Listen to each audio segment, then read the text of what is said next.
Gather ye rosebuds while you may, old time is still a-flying, and the same flower that smiles today, tomorrow will be dying. This quote is directly derived from Robert Herrick's 1648 poem titled To the Virgins, to Make Much of Time. In Dead Poets Society, Mr. Keating leads his students out to the trophy room and reads him this poem. He explains that this poem expresses the theme Carpe Diem. That quote had a profound effect on his students' lives. The expression Carpe Diem, as expressed in the film Dead Poets Society, aims for understanding that one's life is temporary and mortal, subsequently resulting in one living it to the fullest. The origin of the term Carpe Diem has Latin roots dating back to ancient Rome, and means to pluck the day. Roman poet Horace published Odes in 23 BCE. It features Carpe Diem as part of the greater injunction Carpe Diem quam minimum credula postero, which can be literally translated as plucking the day, trusting as little as possible in the next one. Carpe Diem has come to stand alone in meaning seize the day. The concept wasn't new for literature or philosophy.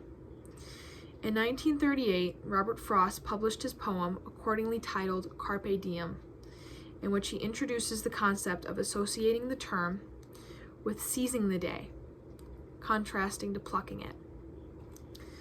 The term Carpe Diem, as expressed in the film Dead Poets Society, caused Mr. Keating's group of students at Welton Academy to realize there was more to life than they previously thought.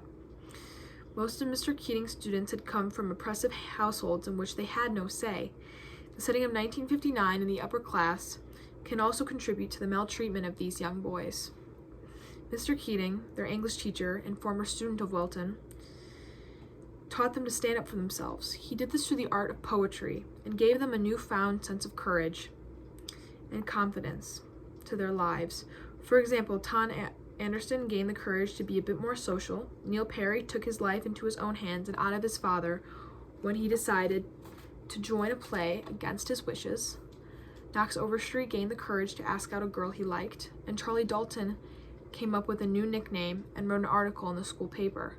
All of these students learned valuable life lessons from Mr. Keating that was at that point unheard of in society, but it made the boys realize how important their life was.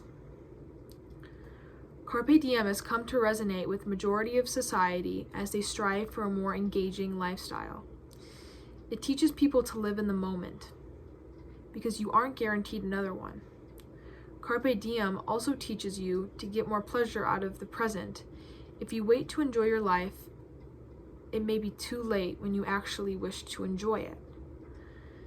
Epicureanism, philosophy based on the teachings of Epicurus, teaches you that pleasure is the greater good, and the way people live their lives pleasurably is by living it modestly, with lots of knowledge on the world and how it limits you.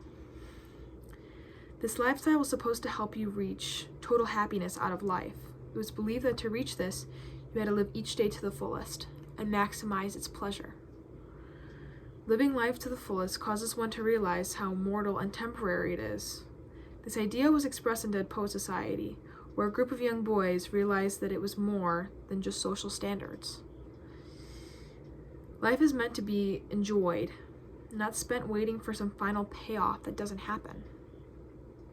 From the moment we enter crying to the moment we leave dying, we are taught to live for others instead of ourselves. But is that really the way that we should live?